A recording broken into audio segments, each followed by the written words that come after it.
All right, welcome everybody. My name is Carabelle, and I'm the Public Relations Officer here at the Center for Conservative Women. I'm so happy to have you join us this afternoon with our guest speaker and board member, Marji Ross. Here at the Center for Conservative Women, our mission is to prepare women for effective leadership and to promote leading conservative women. Our materials, programs, and initiatives support ideas and efforts that are pro-America, pro-family, support free enterprise and entrepreneurship, and we encourage our supporters and students to be ambassadors of conservative philosophy at their school, at their workplace, and within their community. If you are interested in learning more about the Center for Conservative Women, I invite you to visit our website, cblwomen.org. We also email monthly newsletters with the latest news and updates on our upcoming events. So if you're interested in getting in on that mailing list, you can also email us at info@cblwomen.org. So, okay, let's jump into the webinar. Introducing Margie Ross is a summer fellow of ours, Devin Combs. Devin is a rising junior at the University of Virginia, studying government with a concentration in American politics and a minor in business entrepreneurship. We're so happy to have her here with us today. Hi, everyone. So Margie Ross is a seasoned and successful leader in the publishing industry. For nearly 2 decades, she served as president and publisher of Regnery Publishing, the nation's leading publisher of conservative books.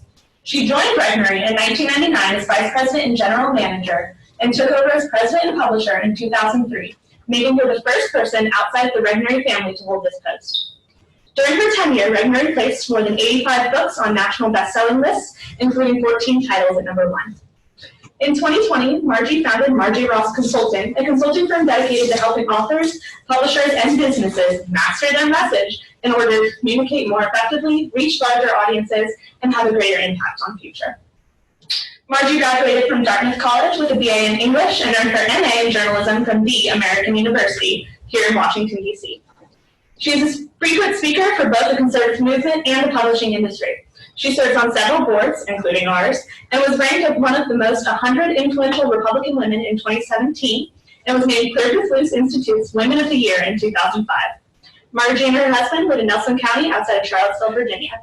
They have 5 grown children. I'm proud to introduce an incredible, inspiring woman and a great friend, Margie Ross. Thank you very much. Thanks, Devin, Kara. Thank you, Michelle. Thanks to the Luce Center for having me here. I'm delighted to be here today, and hope I can give you some helpful advice as you spend this amazing summer with fellow conservative women. So, as a Luce board member and a conference speaker, I've spoken to hundreds of young women, very much like you, and I've always been impressed with your courage and your leadership. As president of Regnery for 20 years, I've interviewed, hired, supervised, and mentored many other conservative young women of remarkable leadership as well. And so I want to talk to you today about leadership, because your leadership has never been more important than it is today. I know what you're facing on college campuses, conservative women on campus, and the reason that you are facing the attacks you're facing is because you are such a threat. You are a threat to the progressive narrative on campus. You're young, intelligent, college-educated women, but you don't share the radical left view of the world. You don't share the progressive values that have taken over our culture. Your very existence undermines their narrative, and your leadership threatens their agenda. As you know, they will try everything they can think of to convert you or silence you.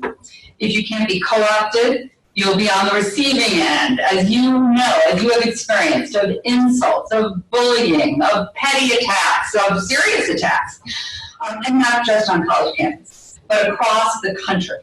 People have dropped any pretense of civility. Everyone's being forced to take a side. If you're not actively pro fill-in-the-blank agenda, then you're against it.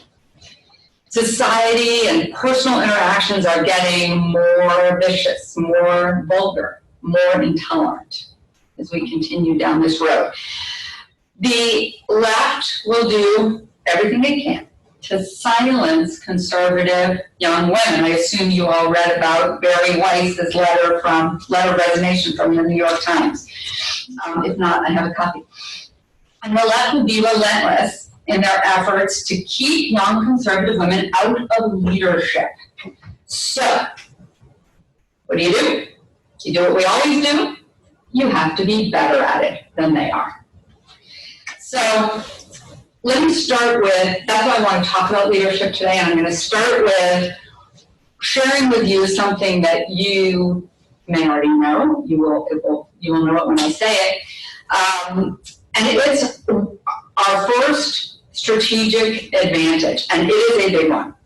They think leadership is about power, when in fact, it is about service. That's a huge advantage we have. And when I say leadership, I'm talking about leadership on campus, leadership among your peers, leadership in your careers, leadership in your home, and your communities. So today I want to give you some advice on leadership, both personal and professional, to help make you a stronger servant leader right now and to equip you for the fight ahead. So I'll start with this. There are, in my experience, 4 elements of effective leadership, 4 keys to being a good leader. And we'll talk about each one of them a little bit. But here are the 4 things. First, a good leader is a good leader for your organization, whatever organization you're involved in. You are thinking about and you're the steward of the health of that organization. Second, being a good leader means being a good boss or leader for your team, for the people of the organization. We'll talk about how you do that and what that means, because you're going to be in that situation very shortly if you're not already there. And I know some of you already are. Your third responsibility is developing future leaders, helping the people around you to become leaders, not just helping your team accomplish what you need to accomplish, but helping the people around you become leaders. And the 4th thing is making sure you take care of yourself. I have known a lot of female leaders, a lot. And that last one is the one they usually don't spend enough time on, they forget about. They worry about their organization, they worry about their people, they worry about bringing up the next generation or their friends around them to be fellow leaders. They forget to take care of themselves. So we'll talk about that a little bit today as well. Let's start with being a good leader of your organization. What does that mean? I think there are a few elements to that I will share from my personal experience and from the other leaders that I have seen, both effective and not effective, because it's often just as instructive to learn what doesn't work and learn from what doesn't work as it is to learn from what works. So being a good leader for a shepherd for your organization involves a few key things. First of all, it means when you are sort of setting the vision for your organization, what I have found to be the most effective way to do that is to communicate a destination, but not a route.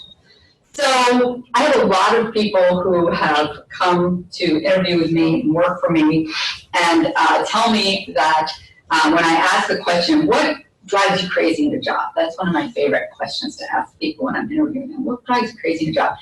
And I get people who say micromanagement. I laugh. Because for a lot of people, that really means management. They don't want anybody to tell them what to do. And so I think good leaders are not afraid to share their vision and to sort of direct people. But the way in which you do it, I think, can make all the difference between whether you are empowering the people around you and whether you are a good leader or not. And so I repeat the general advice, which is if you can communicate the destination, you tell people what your goal is, what the group goal is, what the organization's goal is, without telling them how necessarily to get there. You are both setting a vision, but empowering the people around you and with you to figure out the path, to figure out how to execute that, to come up with their own ideas and their own initiative of how to accomplish those goals. And I think that's often the good balance between management and micromanagement. I think management is you're going to share with the people around you what the goal is, where you're going, where you need to get to. But you're also going to allow and empower the people who are working with you and for you to figure out how to get there. And the fact is, a lot of times they will figure out a way that is different from the way you would have done it. But that doesn't mean it's not as good, it doesn't mean it's not better, and it doesn't mean it's not right.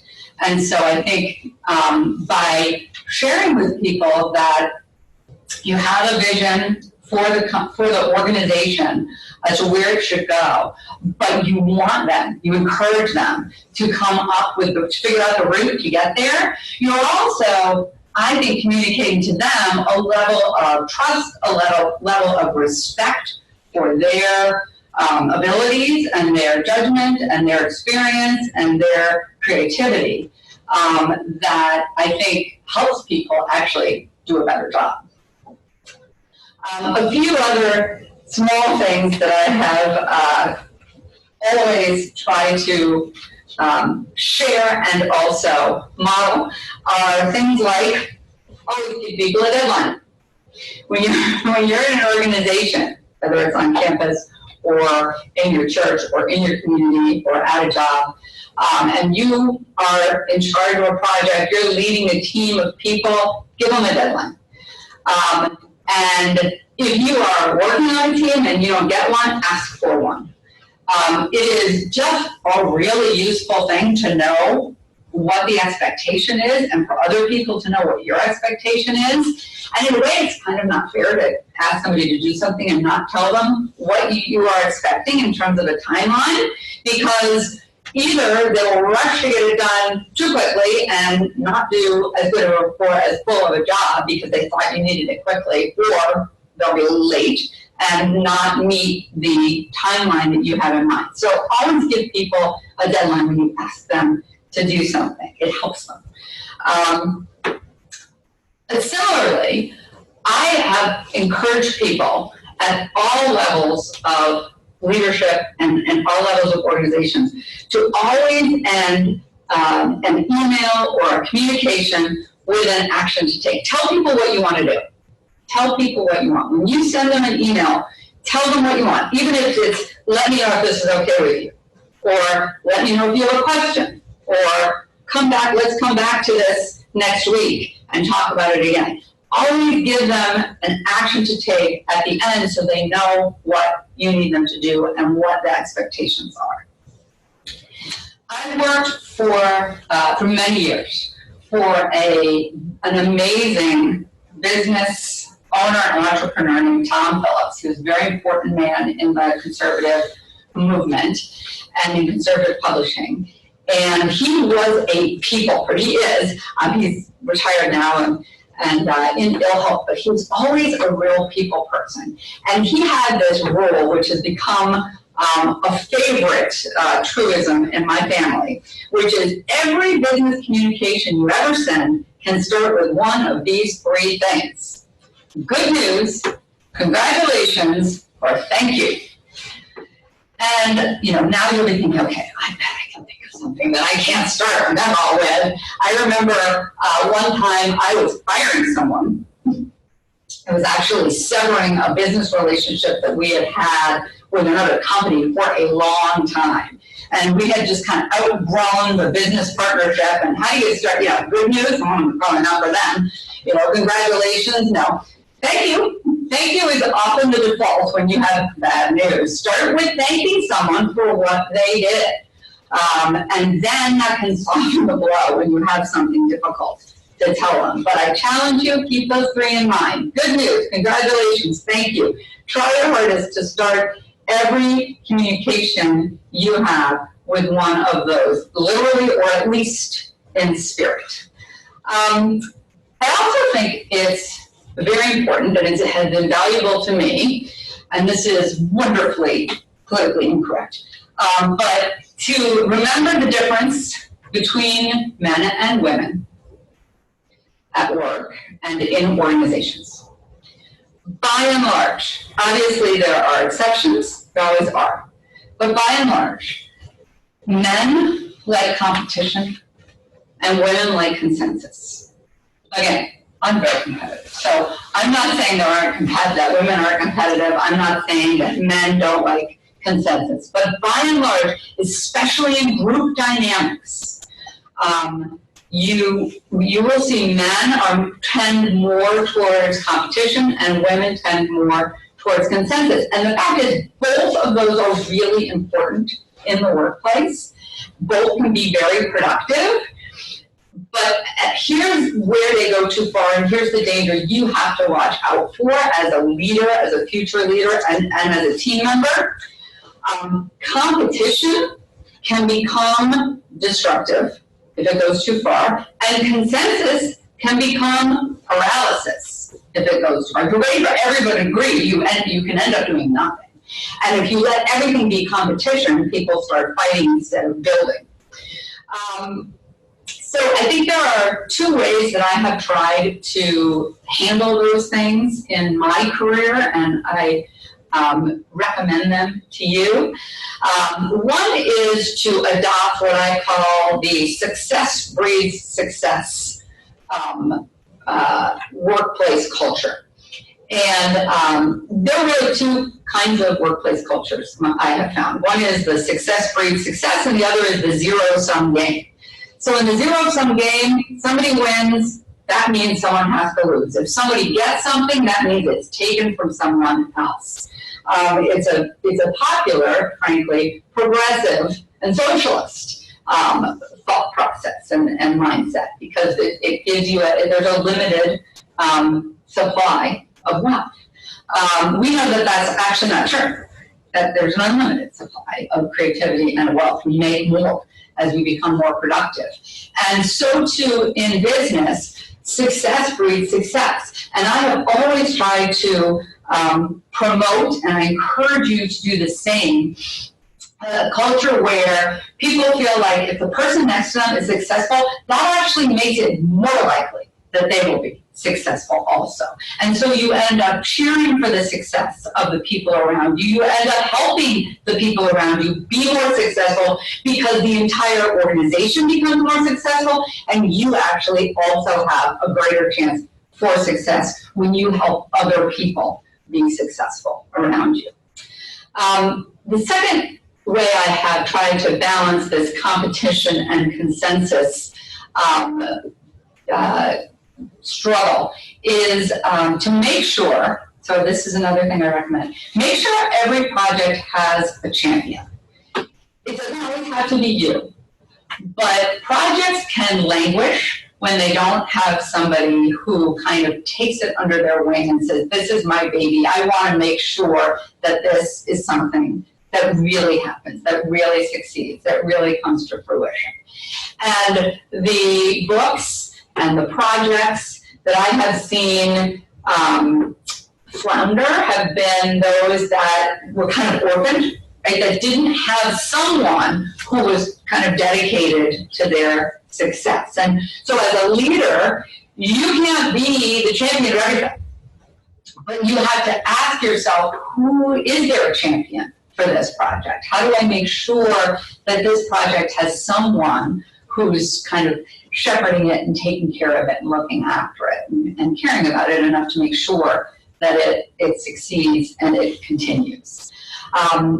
So those are some of the strategies that I have used and the kind of goals that I've tried to set for helping be a good caretaker of your organization.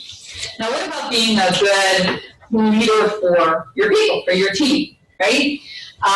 And here to me is where, in a lot of ways, the service element is the kind of the easiest one to teach, because like so many things, the best way to teach something is to model it, to do it, to demonstrate it, to embrace it, to do it yourself. And so I think it's really important as a leader to demonstrate that you understand that service is not the same thing as being subservient. It's a really important difference, and I think people who look down at service or deride it or dismiss it are confusing it with subservience. So I'll tell you a story from the very beginning of my career. My very first job was at a public relations firm, little public relations firm in Washington, D.C. It was all women, and it was started by a woman, and she had some very, very high-profile clients. This public relations firm specialized in real estate and development, so she had some very tough-minded, gruff developers and builders. She had some very, very wealthy real estate magnates who were her clients. They were all men. I don't think I ever met a client she had that was a woman. And I remember going to one of the first events. We held a lot of events, and so we were going to an event for an opening of, I think, a fancy hotel in downtown Washington, D.C. that one of our clients had built. And so there was a big cocktail party, and there were lots of people, and there were press there, and other business people from Washington, and the CEO of the company, of course, was sort of in the center of the room. And I saw my boss, who was the founder of this company, the owner of the company, the president of the company. She went up to him, and he was talking to a reporter, and she just took he was struggling with his drink, and his coat was over his arm. She just took his arm and held it, said, "Can I hold your glass?" and held his glass while he was talking to the reporter. And at the time I thought, oh, well, leave it to her, there's a woman has to be the waiter. I was so wrong. I didn't get it at all. Only later did I realize, as I watched the interaction, she was his most important advisor. He asked her advice on everything. She was next to him, giving him advice, shepherding him through the room, making sure he talked to the right reporters and the right journalists so that the story that we needed to get out about his growing business was out there. And she did it in a way that wasn't trying to take the limelight, but was very confident and certainly established herself as somebody that he relied on and somebody that he would consult. And I realized this is how she is performing a service to her client and making sure that she is doing her job at a very high level. And he did not treat her, he invited her into his boardroom for meetings with investors and other developers. She was a very important voice, and probably the only woman who was an important voice in his business dealings. And I remember thinking, okay, that's an important lesson for me to learn and pay attention. And so it's something that I recommend you model, and something I recommend you not dismiss as beneath you or degrading or demeaning in any way. It's not. You want to be the most relied on person in your field, in your organization, as you are interacting with other people. Another thing that I have found over time, and this is a hard one, but it will help you be a better leader, is that you can't make everyone happy, but you can make sure everyone feels heard. So I, for a long time, thought that my job was to make everybody happy. And when I first took over Regnery, people would call me with all kinds of crazy book ideas, and I would always say, of course, yes, we are thrilled to take your proposal. We're very interested in your book. We definitely want to talk to you. And I remember Al Regnery, who was my predecessor. I was like, boy, he's such a downer. He always says no to everything.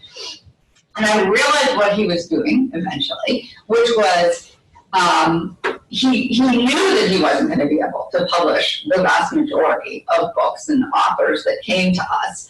And in a lot of cases, what the people who were calling us really wanted more than anything was to make sure somebody was listening to them, to make sure they had their voice heard. And that is so true in any organization. Your job is not to make sure everybody is happy, because that is unattainable. You will not be able to keep everyone happy. But your job is to make sure everyone feels like their voice is heard.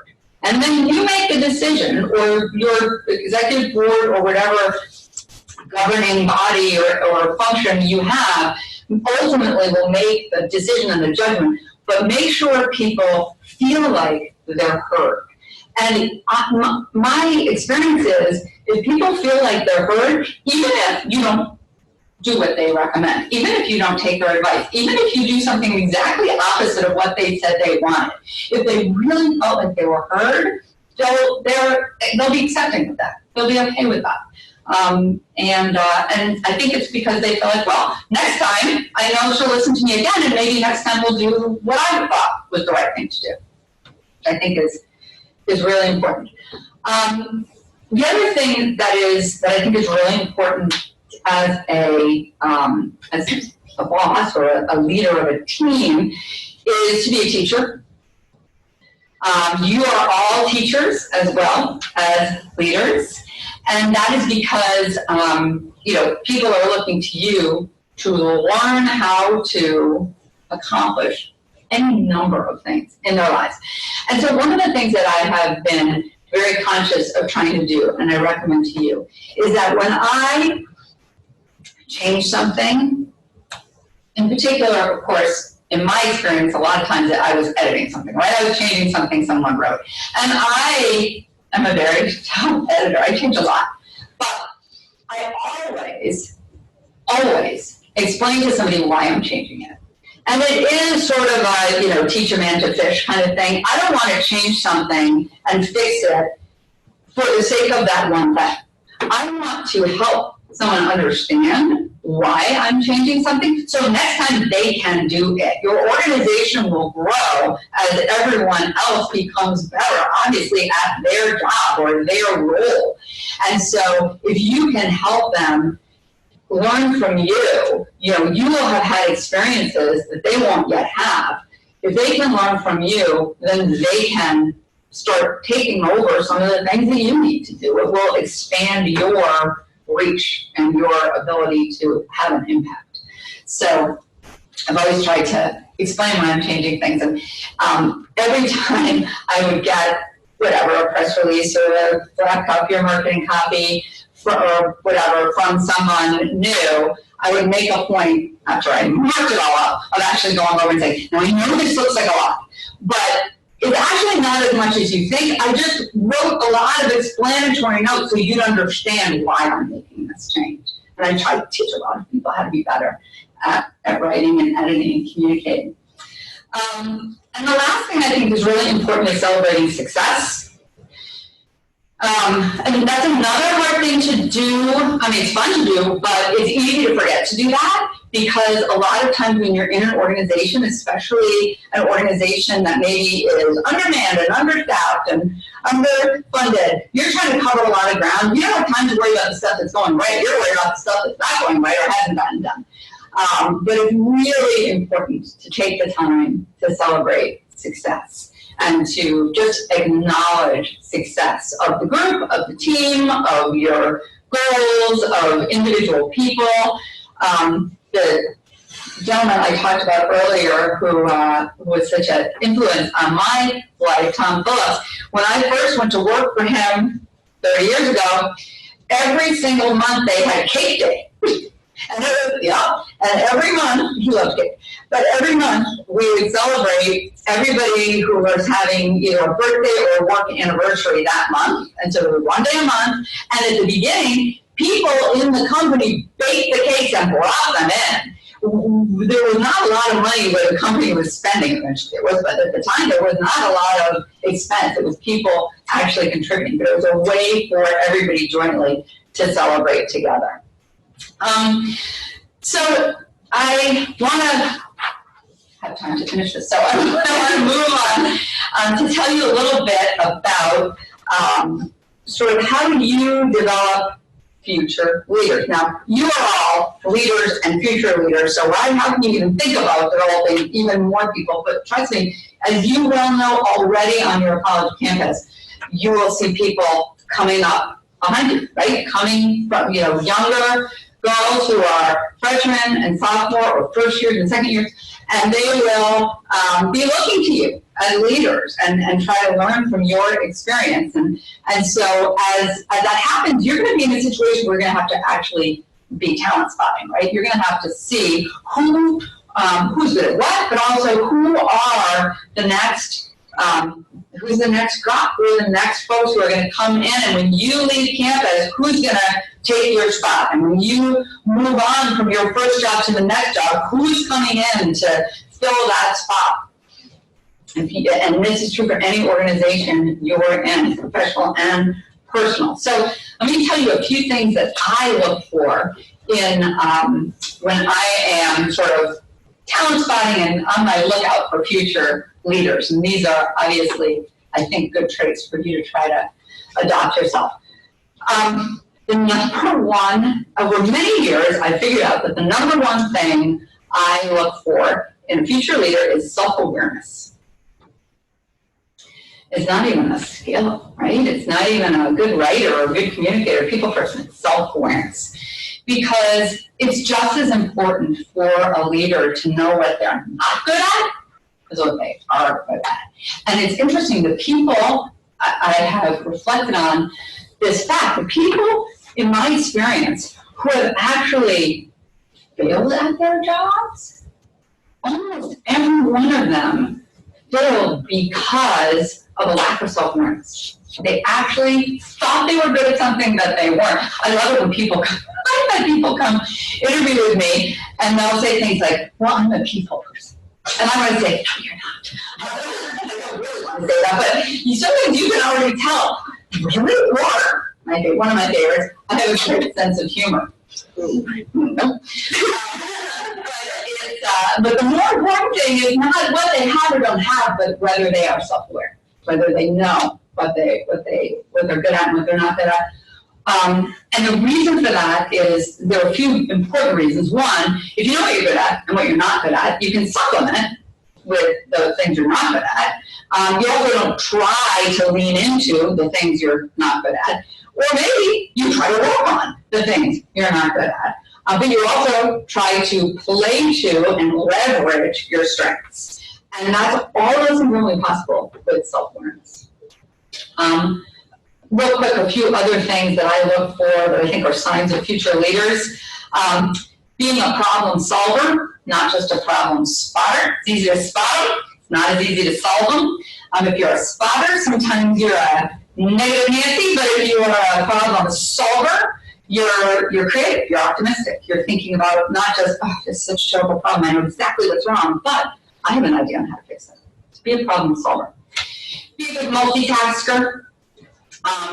Because that means not only that you're able to juggle, but it probably means you're able to prioritize, which is a really important thing when you're a leader. You can't get to everything, you have to prioritize. I like people who are list makers. To me, it's often a sign of people who like to get things done. But I've also hired people, I've definitely hired very talented people who aren't list makers. They, by and large, weren't terrific leaders. I look for people who ask questions and listen to the answers. There are a lot of people who say, oh, ask questions, and they run off and say, I know I should ask a question, and then they forget to listen to the answer. So it's important to do both. People who have heard me give one of my favorite speeches have heard this many times. I like people who write things down and take notes and bring a pad of paper or a pen. It's okay if you bring a tablet or a phone, but I like people who write things down and take notes. And in my opinion, that demonstrates two things. One, that you're organized, and two, that you're humble. And I'll tell you why. I've had people come into my office for a meeting or an interview, and they sit down in the chair, have no pencil, no pen, no pad, no iPad, no way to take notes. And subtly what that says to me, and I can promise you what it says to other people is, yeah, you know, nothing you have to say to be really that important that I have to write it down. It's a subtle sign of disrespect for the person you're meeting with. When you go to an interview, always take a pad or a pen, write stuff down. Because it is saying to that person, this is important to me, I want to remember, and I have come in here with the expectation that you're going to say something that's important enough or worthwhile enough that I'm going to want to write it down. And the opposite is also true. And the last thing I look for in future leaders is, and I've seen this many times, I look for people that other people seek out for advice, right? You know who those people are. There are people in your organization that other people tend to go to for advice. Those are potential future leaders as well. Let me give you a few more ways to help develop future leaders and be a good leader in an organization. Hire people smarter than yourself. Don't be worried about it. Hire people smarter than I love hiring people smarter than myself, because then they can do things that I can't do, and then we'll all do more. It's good. I also love this one. Hire people who could someday do your job. I have always been so shocked when I meet people who are heads of organizations who refuse, who don't want anyone there who could someday do their job. I'm like, I want everybody to be able to do my job someday. That's great. If everybody is that good, then think about how great we'll all be together. And of course, you're not going to always be them. And you want to be able to go on and do something else. And two things not to do. I've done both of these things because they're so tempting. But they're mistakes. One is, be careful about hiring somebody or bringing somebody on to make up for what was wrong with the last person, right? So you have somebody in your organization who's in charge of event planning.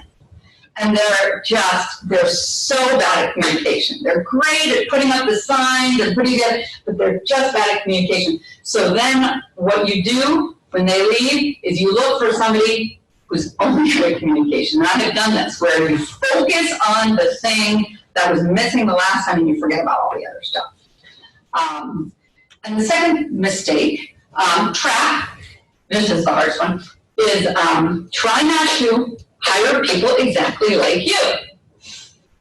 I love hiring people like me. But I don't want to have people who are just like me, right? You want to have people who bring other skills, other points of view, other ideas, other perspectives, other talents to the table, because only by getting people who are smarter than you and good at things that you're not will you grow the organization, will everything be able to be better? Will you be able to cover more ground than you by yourself could cover? So let me talk for a minute before I take some questions about, well, it might be more than a minute, about that last one, taking care of yourself. And the way I describe this is, and so take this to heart, put your own oxygen mask on first. Right? You know how when you're flying and they say, put your own oxygen mask, and it's so hard, you're like, no, I have this little child next to me, I have to put their oxygen mask on first before my own. And of course, you know the reason. If you put theirs on first, you will be fumbling with it, you'll pass out, and then nobody will have an oxygen mask. So you know why you need to put yours on first, but it's hard to do when you feel like you want to be taking care of everyone else. Make sure you keep yourself going, or nobody will keep going. And that's not good for anyone. And the second part of taking care of yourself is figuring out that work-family balance. How do you do that? So let me spend just a couple minutes here at the end talking about that, because maybe the most important key to successful female leadership, my opinion, is finding the right way to balance or blend work and family. And, there's no one size fits all, there's no perfect solution, but here are 4 things that have helped me do that well in the past 30 years. Number 1, choose a good husband. Of course, it's terrible, politically incorrect, choose a good husband. But choose a good husband. Choose a husband who respects you, who appreciates what you're good at, who shares your values. And along with that, work hard. This is really hard, and I'm not always good at it. Work hard at being a good wife.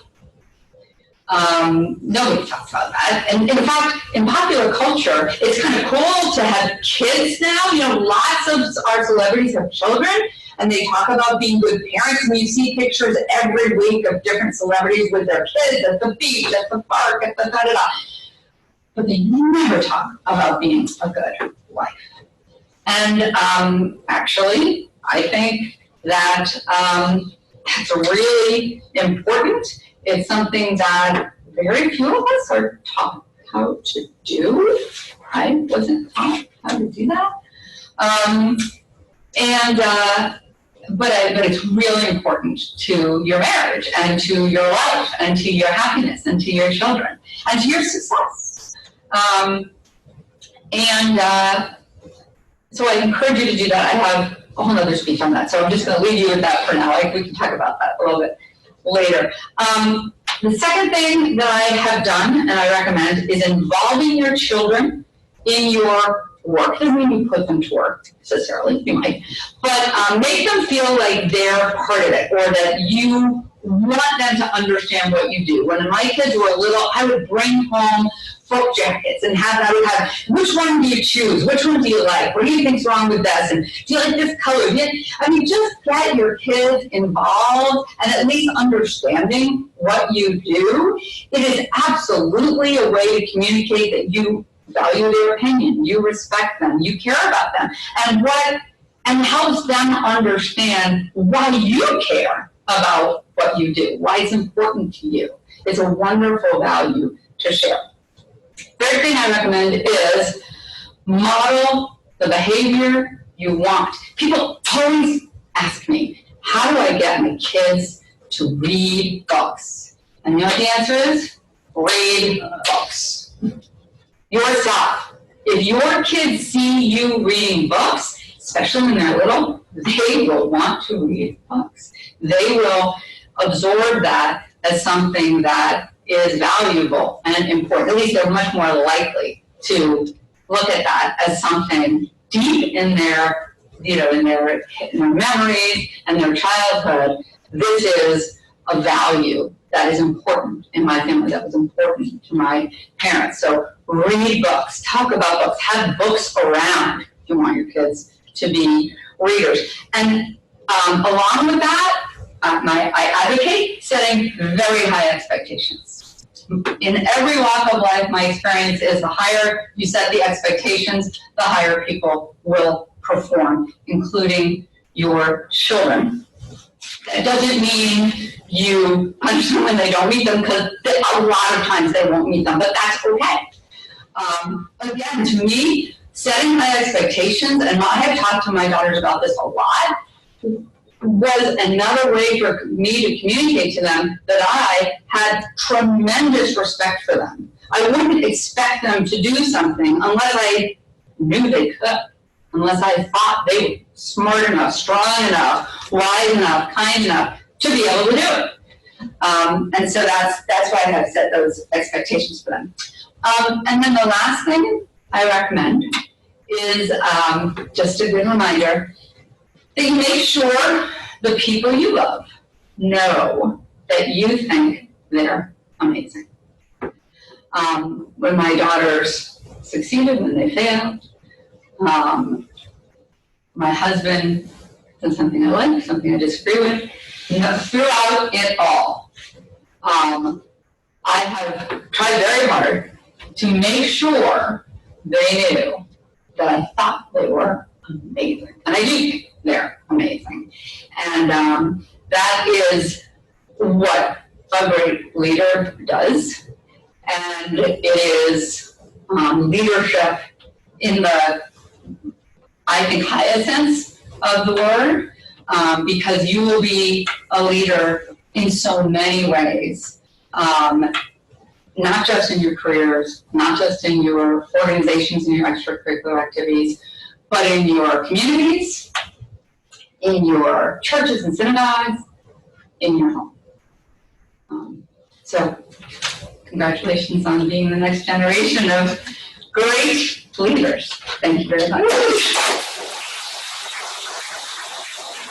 I will take questions if anyone has any questions for me. Yes, Michelle. Hi, Margie. Thank you so much. What a great talk.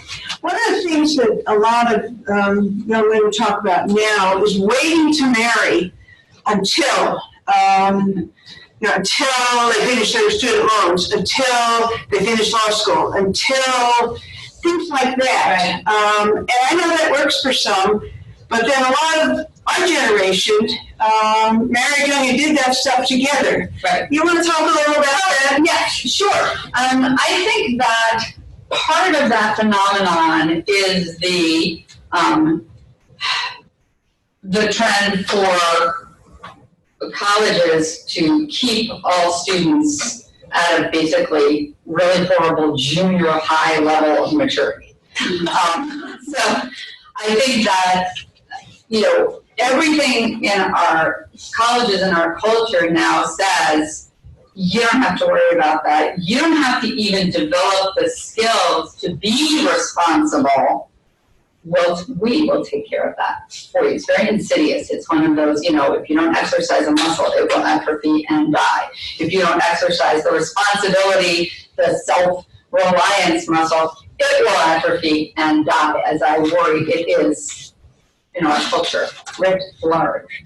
But I think that the question of, when are you ready to marry has everything to do with finding the right person and nothing to do with how old you are. Now, that's not to say that we don't get more mature and learn more and more self-aware as we get older. We do, and we change. But when you do find the right person, that's, to me, the important trigger to say it's time. Because there's never a perfect time. There will never be a perfect time to get married. There will never be a perfect time to have children. But the worst time, the worst answer is now. And so, in my opinion. So I encourage you to not ask, is it the right time in my life, but to ask, have I found the right person to spend my life with, to share my life with, to partner on, to go through this journey together, as soon as you find that person. That's my advice. Any other questions? Yes. Yeah. Oh, okay. What is your advice for leadership during crisis situations in your organization? Oh, that's a really good question. That's when leadership is tested, for sure. That is when you have to work your hardest to be a good leader. And I also think that's when you have to be very, very aware of that competition versus consensus dichotomy. Because in a crisis, people, get very competitive because they're worried about their self-preservation, and they also, and you also will have trouble finding consensus. So I think in a crisis, there are a few keys for leaders. One is to keep calm And really, I mean that. If you, again, that's a really important modeling thing. If you look like you're not panicking, everyone else is much less likely to panic. So one, model keeping calm. Two, I think my more recent boss, my most recent boss, had a great saying, which is run towards a problem. And he was right. He encouraged, and he was very, very non-judgmental. He never punished people for coming to him with a problem. And I think that's an important thing, especially in a crisis. Do not punish the messenger, right? So if somebody is bringing you new bad news and alerting you to something, that may be the most valuable person in the organization because you need to know it. So I say model, being calm and not panicking, run towards the problem, and be a really good listener because people will feel less panicked and worried if they feel like somebody's listening to them. Because what happens in a crisis is people become more rigid and leaders can become more rigid and they can say, okay, can't afford to listen to anyone, I just have to take care of this problem and move forward. So in a way, by listening to people and making sure people feel like they can come to you without being punished for bad news, you are also communicating, we're fine, we're okay, it's not such a terrible crisis that I can't afford to listen to what you have to say. Yes? For the girls, do you have any tips on how to effectively network, but more importantly, how to actually take the right steps to have that contact, that person in your life to help you further? Are you're talking networking, mentoring, having Mentoring professionally, right. Yeah, that's a great question, and frankly, in some ways, it's even harder in today's environment when we're not getting together in person with other people. But of course, the great news is there are a lot of easy ways to stay connected with people, even if you don't see them in person. Yeah, I think the thing that I would recommend about networking is making sure that you, when you talk to someone, when you meet someone that you want to stay connected to, number one, reach out to them as soon as possible. So if you meet somebody in an event like this, make sure you connect with them as soon as possible, within 24 to 48 hours, right? Send an email, send a note to say, I really enjoyed meeting you, I enjoyed our conversation, I'd love to stay in touch. I think most women, most conservative female leaders that I know are very willing to, and I've done this many, many times, are very willing to talk to you, to have coffee with you, to meet with you, to give you an informational interview if you want to learn more about their career, and so ask for those things in a nice way. I also think it's really important there. I've seen a lot of networking in Washington, D.C., and there is networking that's very patently self-serving, and there's networking where you are genuinely interested in the other person and maybe even in a future long-term friendship with that person. So I just think it's important to remind yourself that when you are networking, you are not networking for a specific goal that you can see in front of you right now. Almost always, the most valuable networking that I have done in my life and career are with people that I have met and built relationships with, and later on something comes of it that I never would have dreamed would have been the fruit of that relationship or that conversation. So try not to focus on what you want to get out of it right now.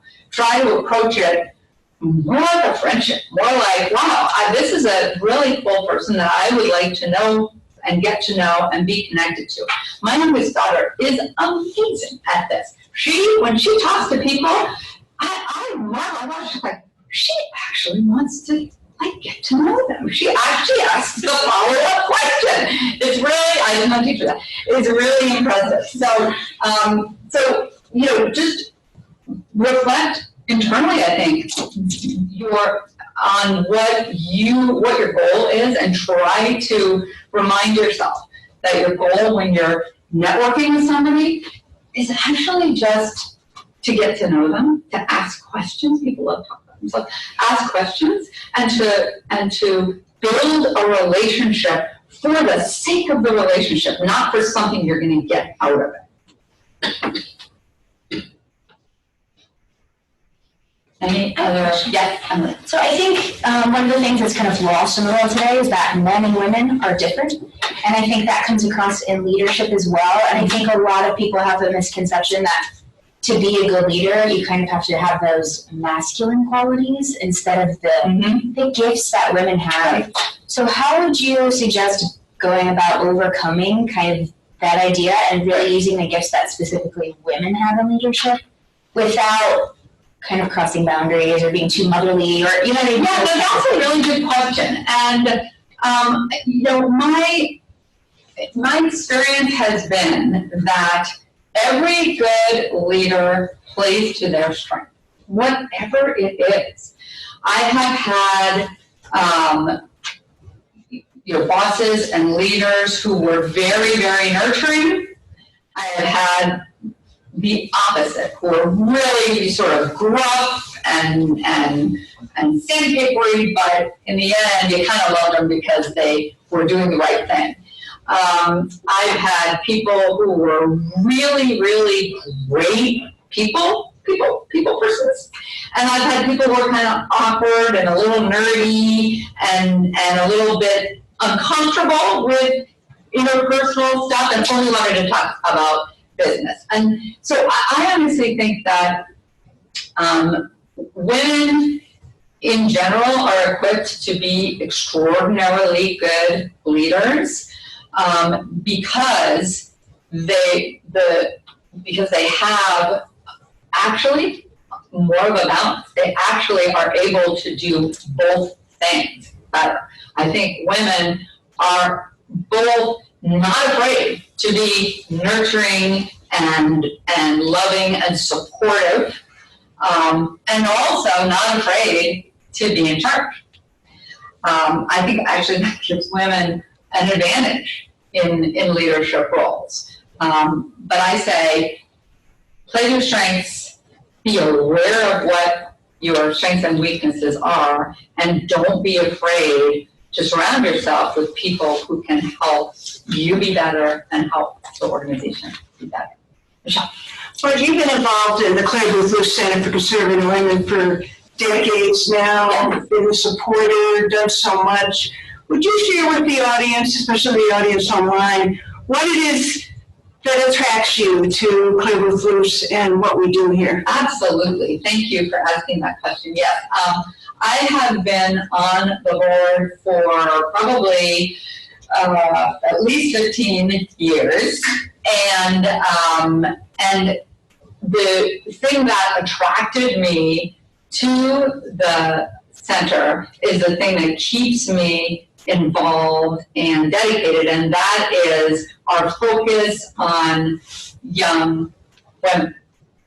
I have 3 daughters, so I am personally very committed to helping young women, especially women in college, at that point where you've left home, you're on your own, you're independent, you're trying to figure out who you are and what your life's going to be. And there are a lot of very strong cross currents and negative voices and influences on you. And the center's dedication to helping you is what is so inspiring to me. I have told my daughters many, many times, when you feel bad, when you feel depressed and upset, help somebody else. It's amazing how much better you feel when you help someone else instead of worrying about why you might feel bad.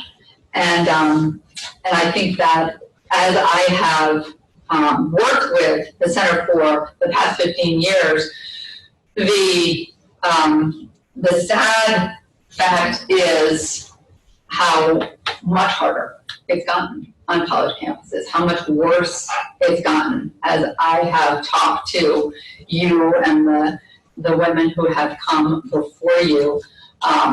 It's become more, campuses have become more intolerant. Campuses have become more partisan and more divided and more rancorous and more unfriendly. And that's a really tough thing. It's a shame for all of you. And the fact that Michelle and her whole team and all of us can in any way help mitigate that, help support you, help come alongside you. I think it's just, something that's needed now more than ever. Thank you very much.